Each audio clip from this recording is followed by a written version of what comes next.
상쾌한 아침 원주에서 출발합니다.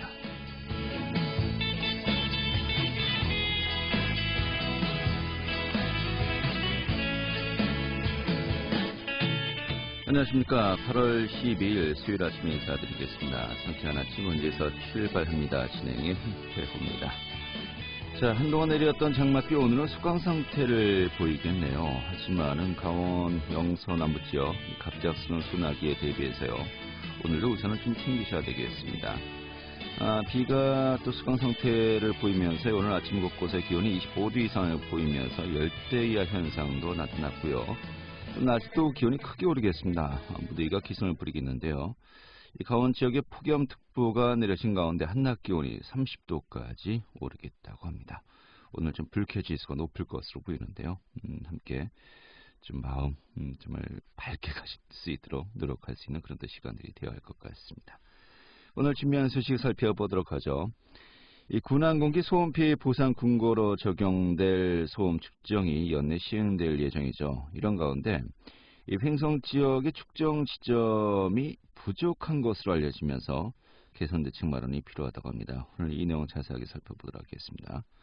또 원주시가 지역 향토 대표 음식의 육성 지원 및 음식문화 발전을 위해서 향토 음식점 신규 지정업소를 모집한다고 하네요. 오늘 소개해드리겠습니다. 또 여름밤 옥상에서 열리는 옥상영화제 개막 소식도 알아보도록 하죠. 8월 10일 수요일 상쾌한 아침 원주에서 출발하겠습니다.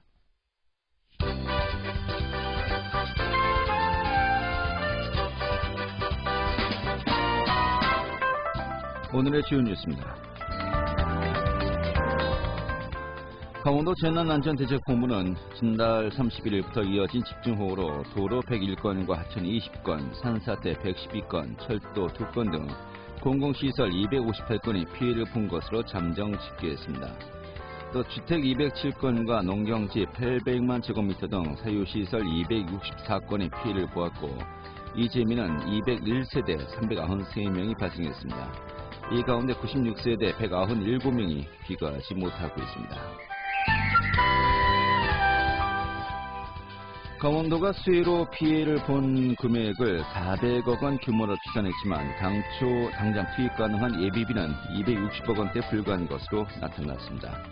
이에 도는 국비 지원의 최대 확보 등을 통해서 부족한 지원을 마련하겠다고 밝혔습니다. 강원도가 집중호우 피해 지역에 조속한 수습과 주민들의 경제적 부담을 덜어주기 위해서 지방세 감면 등을 지원하기로 했습니다. 이에 따라서 이번 도내 집중호우 피해자는 취득세와 지방소득세 등에 대한 신고 및 납부 기한의 연장, 또 재산세, 주민세 등에 대한 고지 및 징수 유예 등을 할 수 있게 되었습니다. 오늘의 주요 뉴스였습니다.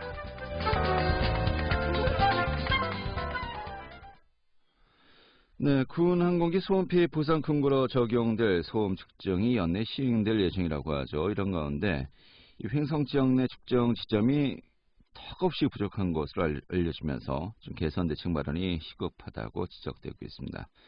오늘 이 내용도 살펴보도록 하겠습니다.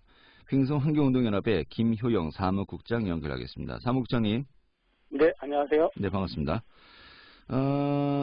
지난번에 한번 또 우리가 사무국장님 연결해서요, 전반적인 근소음법의 좀 문제점 지적을 했었습니다만, 일단 큰 틀에서 어떤 부분이 좀 잘못된 것인지, 또 어떤 부분이 좀 개선돼야 한다라고 보시는 건지 좀 간략하게 먼저 정리를 하고 좀 이야기를 듣도록 하죠.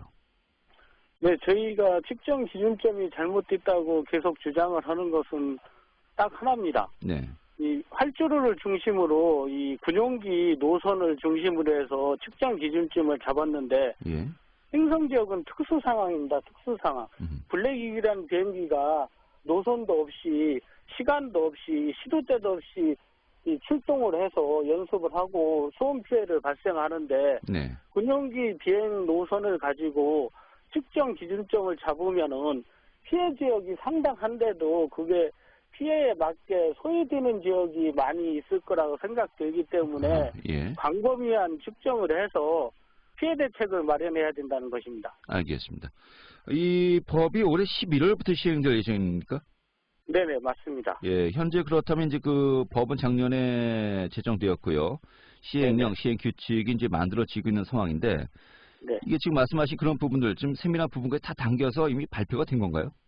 아직 발표는 안 됐고요. 지금 네. 조정을 하고 있는 중이고 네. 시행령안을 각 피해 지역의 지자체에다 보내서 의견을 청취하고 있는 중입니다. 네. 그래서 저희가 요구하는 것은 피해 대책을 마련해달라는 것이 이 보상을 많이 해달라는 것이 아니기 때문에 저희하고는 별 의미가 없는 시행령안, 시행령 규칙이라고 저는 생각하고 있습니다. 알겠습니다.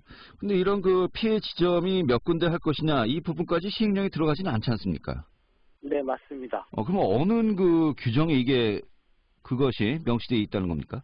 용역사하고 설명회를 들었는데 네. 용역사에서 보통적으로 이 소음 피해 측정을 할 때는 15곳 정도를 하고 있다. 네. 관행상. 예. 그래서 저희가 얘기한 게 블랙이글 문제가 특수한 상황이 있기 때문에 더 많은 지역을 소음 측정을 해서 예. 피해를 보고 있으면서도 소외되는 지역이 있으면 안 되겠다는 것이죠. 알겠습니다. 그 기준점이 활주로를 중심으로 해서 예. 군용기 노선을 중심으로 해서 기준점을 잡은 것은 맞지만 행성지역은 블랙이글이라는 특수 상황이기 때문에 그거를 감안해서 측정을 해줘야 된다는 게 저희의 행성 지역 같은 주장입니다. 경우는 측정 지점이 그럼 몇 군데 정도로 현재 알려지고 있습니까?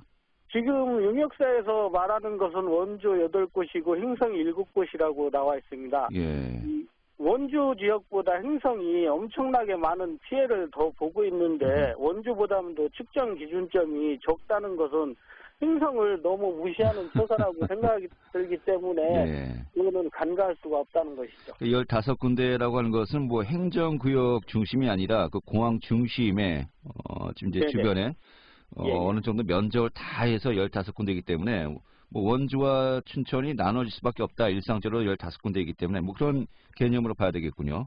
네네, 그렇습니다. 그런데 결과적으로 행성 지역에는 7군데의 측정 지점만 일단은 명시가 될 것으로 보인다는 것인데 부족하군요. 7군데면은. 굉장히 피해 네, 면적이 맞습니다. 넓지 않습니까, 현재? 예, 행성 지역에 거의 대부분의 지역이 비행기 소음 피해를 보고 있는데 예. 7곳을 측정해서 이 소음 측정을 고시한다면은 5년에 한 번씩 소음 측정을 하기 때문에 5년간은 아무런 이의 제기도 못하고 피해를 고스란히 입으면서 보상도 제대로 못 받기 때문에 처음 측정할 때 광범위한 측정을 해서 소외되는 지역이 없게 알겠습니다. 예. 마련해야 된다는 것입니다. 예, 알겠고요.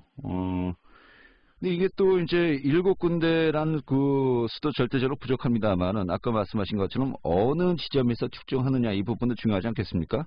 네, 이것이 뭐 맞습니다. 비행장 주변에만 이렇게 또 중심으로 이게 좀 확정될 것으로 보이는 겁니까? 네네, 그렇습니다. 이 군용기 노선을 중심으로 예. 군용기가 전투 비행기 같은 경우는 거의 노선에 따라서 이착륙을 하기 때문에 그 지역을 중심으로 해서 측정 기준점을 삼았기 때문에 이게 문제가 있다는 것이죠. 이게 근데 일반적으로 좀 이해가 되는 부분도 있습니다만, 근데 여기에서 이제 아까 계속 말씀하셨어요. 지금 문제가 발생하는 것이 블랙 이글 문제 아니겠습니까? 네네, 맞습니다. 일반 군용기 노선과 별개로 좀 굉장히 넓게 그 블랙 이글이 연습 비행을 하지 않습니까? 이게 좀 어떻습니까, 실제로? 실제로 이 행성 지역이 전국에서 비행기 군용기 소음 피해 전국에서 3번째로 높습니다. 예. 조그만 비행단의 소음 피해가 이렇게 높은 것은 결국 블랙이글이 너무 저공으로 해서 고속 주행을 하기 때문에 소음이 엄청나게 크게 발생해서 네. 피해가 큰 거거든요. 그렇기 때문에 블랙이글이라는 공군 특수비행팀의 소속 비행기가 예. 원주 제8 전투비행단의 활주로를 무단 사용하고 있는 것이 문제입니다. 예, 뭐 무단 10년 전에, 예. 10년 전에 블랙이글이 행성 군민과 말 한마디 상의 없이 무단 들어와가지고 소음 피해를 일으키는 것에 대해서 저희는 이해할 수가 없다는 알겠습니다. 것이죠. 이 블랙이글이 보통 1년에 몇 차례 정도 이렇게 연습 비행을 합니까? 그게 몇 차례라고 정해져 있지 않고요. 예. 이 시도 때도 없이 떴다 이착륙을 하기 때문에 피해가 크고 행성 읍내 관제탑 주변에서 예. 계속적으로 이 연습을 하기 때문에 행성 읍내가 주 피해 지역이기 때문에 알겠습니다. 행성 예. 군민이 너무 피해를 보고 있죠. 셀 수 없을 정도로 많은 비행 훈련을 하고 있다 그렇게 이해하면 되겠고요. 근데 네네. 이게 훈련할 때 이렇게 또 주민들의 피해가 뭐 계속해서 이제 어제 오늘의 일이 아니기 때문에 좀 그 멀리 떨어져서 좀 그 인가가 없는 쪽에서 연습을 할 것도 같은데 이거는 읍내 가까운 곳에서 이제 시험 비행 연습이 이루어지고 있습니까? 실태가 어떻습니까? 실태가 지금 소초하고 행성 읍내에서만 하고 있습니다. 이 예. 공군 특수 비행팀 가까운 곳에서 하고 있군요, 그냥. 비행단 예. 가까운 데서 연습을 하고 있는 것이기 때문에 가까운 곳에 근데 많이들 거주하고 계시고요. 예예예. 그래서 그러면은 피해가 더 큰 것이죠. 아까 그 군 비행장 가까운 곳에만 그 소음 측정 한 7군데가 만들어질 것으로 보인다라고 했는데 행성 읍내 쪽이나 이런 쪽으로는 이 측정이 이루어지지 않을 것으로 보시는 겁니까? 행성 읍내도 측정은 되는데요. 네, 측정은 하고요. 예. 예, 행성 이 갑천이라든가 공군이라든가 이 그런 지역에도 피해가 우천이라든가 피해가 엄청 크거든요. 예. 그런 지역도 측정을 해서 그 지역이 얼마만큼 피해를 보고 있는지도 이 조사를 하고 피해 대책을 마련해야지 행성 읍내 주변만 측정을 해서는 의미가 없다는 것입니다. 5년 알겠습니다. 동안 예. 이 한 번 측정하면 끝나기 때문에 그동안의 피해는 누가 보상을 해줄 거냐는 것이죠. 예. 자, 또 이제 그 시간대에도 과연 이제 연습 비행을 할 때 아니면 비행기가 떴을 때 할 것인가 아니면 일반적인 그 비행기 이착륙 시 할 것인가 또 이런 그 미세한 방법론에 차이에서도 좀 논란이 있겠군요. 예, 그래서 저희가 주장하는 게 2번을 측정을 해서 예. 고시를 한다고 용역사가 설명을 했거든요. 네. 그런데 이 블랙 이글 같은 경우는 저공으로 행성 읍내를 이 순회하면서 훈련할 때와 고공으로 지나갈 때 차이가 엄청 크기 때문에 그렇죠. 예. 그런 부분도 이 준비해서 측정을 2번이 아닌 5번이 됐든 10번이 됐든 피해 조사가 정확하게 이루어질 수 있도록 측정을 해야 된다는 게 저희의 알겠습니다. 주장입니다. 저는 지금 아까 그 횡성 지역 15군데 중에서 7곳, 15곳인가요? 15곳 중에서 7곳만 이제 된다는 것인데, 이게 사실 이제 민간항공 같은 경우는요, 보통 한 20에서 30곳 정도를 소음 측정해서 피해 조사를 한다고 했거든요. 네네. 보통 이런 그 기존 프레임 조차를 좀 약간 바꿔야 될 필요성도 있는 것 같은데, 이 부분은 좀 어떻게 논의가 이루어지고 있습니까? 그래서 저희 항상 이 관행적으로 이렇게 이 비행기 소음 측정을 했다는 게 용역사의 설명이기 때문에 예, 관행이다. 바뀌어야 된다는 거죠. 예. 이 민간 항공사도 20곳에서 30곳을 하는데 예. 군용기 같은 경우 민간 항공보다 소음 피해가 더 큰데도 축소해서 한다는 것은 소음 피해 지역을 조사를 안 해가지고 피해가 없다고 항변하기 위한 국방부의 꼼수라고 저는 생각하기 때문에 예. 그 국방부에서 전향적인 검토를 해서 최대한으로 많이 측정을 해야 된다고 생각합니다. 네. 자, 횡성 지역 주민들께서 좀 어떤 부분에 대해서 문제의식을 가지고 지적하고 있는지 이 입장 잘 들었습니다. 일단 측정 지점이 이 관행이라는 이름으로 너무 적고 또 이 블랙 이글의 연습 비행이라는 특수한 어떤 상황을 고려하지 않은 채 좀 일괄적으로 이 적용시키기에는 무리가 있다라는 정도로 제가 이해를 하겠고요. 이런 그 이야기 좀 건의사항 좀 계속해서 이제 접수가 되고 있을 텐데 좀 피드백은 있습니까? 저희의 피드백은 딱 하나입니다. 그러니까 이제 국방부 측의 어떤 그 답변이라든지 뭐 여기에 대한 좀 반응이 있는지요? 내일 모레 국방부가 용역사하고 와서 소음 측정 관련해서 설명회를 같이 하겠다고 했으니까 네. 그때 그들의 설명을 듣고 저희의 요구사항을 전달할 예정으로 있습니다. 알겠습니다. 이번 금요일에 있군요. 네네. 좀 다음 주에 그러면 그 설명회에서 이루어진 내용, 논의 내용, 좀 반응이라든지 다시 한번 또 연결해서 제가 듣도록 하죠. 네, 알겠습니다. 알겠습니다. 오늘 이 정도로 정리하겠습니다. 고맙습니다. 네, 감사합니다. 네, 횡성 환경운동연합의 김효영 사무국장이었습니다.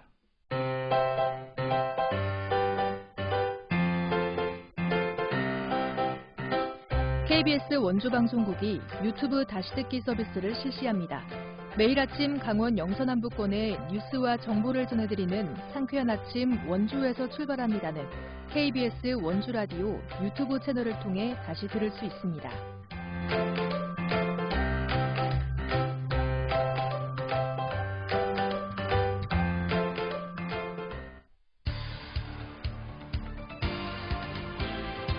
알찬 정보, 생생한 현장의 소식을 전해드립니다. 리포터 현장. 네, 원주시의 대표 음식으로 현재 복숭아 불고기, 뽕잎밥, 또 최근에 추가되었던 추어탕이 있고요. 또 여기 관찰사 옹심이도 이번에 그 메뉴에 오른다고 합니다. 이 원주시에서는 이 중에 관찰사 옹심이를 판매할 대표 음식점을 모집 중이라고 하는데 오늘 소개해드리겠습니다. 김민주 리포터가 준비했습니다. 어서 오시죠. 네, 안녕하세요. 자, 이번에 관찰사 옹심이가 원주시 대표 음식으로 새롭게 추가되었는데 이 판매 음식점을 모집하고 있군요. 네, 원주시가 대표 음식점 신규 지정업소를 오는 19일까지 모집하고 있는데요. 대표 음식점이란 원주 지역 향토 대표 음식을 판매하는 음식점을 말합니다. 현재 원주시 대표 음식으로는 기존의 뽕잎밥과 복숭아 불고기, 추어탕과 최근에 추가된 관찰사 옹심이 이렇게 4가지인데요. 이 중 관찰사 옹심이 메뉴를 판매할 일반 음식점을 모집하고 있습니다. 관찰사 옹심이란 감자를 이용해 만든 대중적인 음식으로 가격은 10,000원 정도에 판매될 예정인데요. 기존의 옹심이 요리법과는 조금 다르며 맛이 색다르다고 합니다. 자세한 이야기 원주시 농업기술센터 농촌자원과 김미영 팀장에게 듣겠습니다. 원주는 이제 관광과 연계한 지역 먹거리 개발이라는 과제를 가지고 그동안 원주의 그 특색을 담은 대표 음식을 꾸준히 연구를 해왔습니다. 그렇지만 늘 명물 먹거리가 없다는 그런 평가가 지속적으로 제기되어서 고민을 참 많이 했습니다. 지역 식문화의 대표성과 상징성 그리고 관광객에 대한 파급력에 있어서 감자만한 식재료가 없다는 그런 결론을 내렸습니다. 그래서 원주 지역에서 생산하는 감자 옹심이에 원주에서 꾸준히 먹어왔던 채소류와 감자, 들깨가루로 진하고 구수한 그런 육수를 만들어서 관찰사 옹심이를 만들게 되었고요. 이 관찰사 옹심이의 구성은 관찰사 옹심이와 찐감자로 구운 감자떡을 만들어서 찐감자 샐러드, 그리고 감자튀김 야채 샐러드, 겉절이 김치, 제철 채소 무침으로 이렇게 구성이 되어 있습니다. 네, 관찰사 옹심이 새로운 메뉴로 이번에 개발되었고 선보이는데요. 맛보고 싶네요. 기존에 복숭아 불고기도 있었고요. 원주시 대표 음식을 판매하는 음식점들 꾸준히 운영되고 있는데 현황이 현재 어떻습니까? 네, 그 밖에도 원주시 대표 음식으로는 뽕잎밥과 복숭아 불고기, 또 추어탕이 있는데요. 현재 뽕잎밥과 복숭아 불고기 등 대표 음식을 판매하는 음식점은 원주시에 16곳이 있습니다. 특히 복숭아 불고기는 치악산 복숭아와 한우 불고기를 결합해서 만든 대표 음식으로 복숭아를 이용해 고기를 더욱 부드럽게 만드는 요리법인데요. 복숭아 불고기를 판매하는 한 대표 음식점에서는 평창 동계올림픽에서 복숭아 불고기로 한식 부문에 참가하기도 했습니다. 이때 한국인과 외국인에게 복숭아 불고기를 선보였는데 인기가 아주 많았다고 하는데요. 자세한 이야기 복숭아 불고기를 판매하는 장군 화로구이 대표 음식점 대표에게 듣겠습니다. 8년 전서부터 복숭아 불고기 대표 음식점으로 선정이 돼서 그때부터 지금 열심히 하고 있습니다. 다른 분들도 선정된 분들하고 같이 처음에 시작했는데 이게 복숭아 불고기란 게 1년을 준비해야 돼요. 8월 말에 복숭아 작업을 해서 씨하고 껍질 낚아서 조각조각 해서 진공 포장해서 냉동을 쳐야 돼요. 그래서 그 냉동고도 필요하고 그다음 숙성고도 필요하고 그에 따른 또 소스를 할 수 있는 그 기술도 필요하고 한으로 가져와서 하는데 가격 메리트가 떨어지니까 다른 분들은 거의 다 안 하셔. 원주시 대표 음식점이라는 그 자부심을 갖고 하는 거죠. 다른 생고기를 판매하는 거에 비해서 마진율도 떨어지고 재료 준비라든가 이런 과정이 너무 복잡하니까 업주분들께서는 크게 선호하는 메뉴는 사실 아니죠. 그러니까 복숭아 불고기라 하면 많이 생소하시잖아요, 손님들께서. 일단 드셔보신 분들은 정말 맛있다고. 여기만 와야지만 드실 수 있는 음식이잖아요. 여기 오시면 꼭 복숭아 불고기를 드세요. 색다른 맛이라고 하세요. 저희는 복숭아 불고기 대표 음식이라서 정말 감사하게 생각하는 업소 중에 하나예요.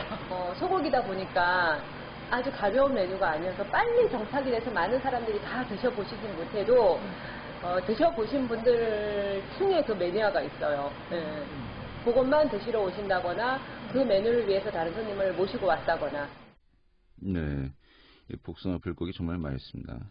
이 대표도 이야기했지만 좀 손이 많이 갈 것 같고 정성이 많이 드는 음식들인데, 또 원주의 대표 음식 중에 뭐 뽕잎밥도 정말 많은 분들 찾고 계시고, 또 추어탕이 하지만 원주 추어탕이 유명하지 않습니까? 여기 또 감정옹심이가 추가가 된 것인데, 이 관찰사 옹심이를 판매할 음식점 오늘 19일까지 모집한다고 합니다. 좀 관심 있는 업소 많은 분들 신청하시면 좋겠네요. 네, 원주시는 그 밖에도 원주 뽕잎밥, 복숭아 불고기, 추어탕 등 원주시 대표 음식을 지정하고 육성해 왔는데요. 이 밖에도 원주시 평생교육원에서는 원주 특산물을 활용해 향토 요리를 개발하는 학습관도 개설됐습니다. 이 학습관에서는 원주 대표 음식점 종사자를 포함해 시민들이 수강생으로 참여하는데요.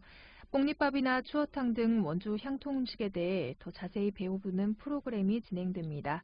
또 원주시는 현재 운영 중인 대표 음식점 가운데 원주 대표 음식 4가지를 모두 판매할 음식점 한 곳을 선정했는데요.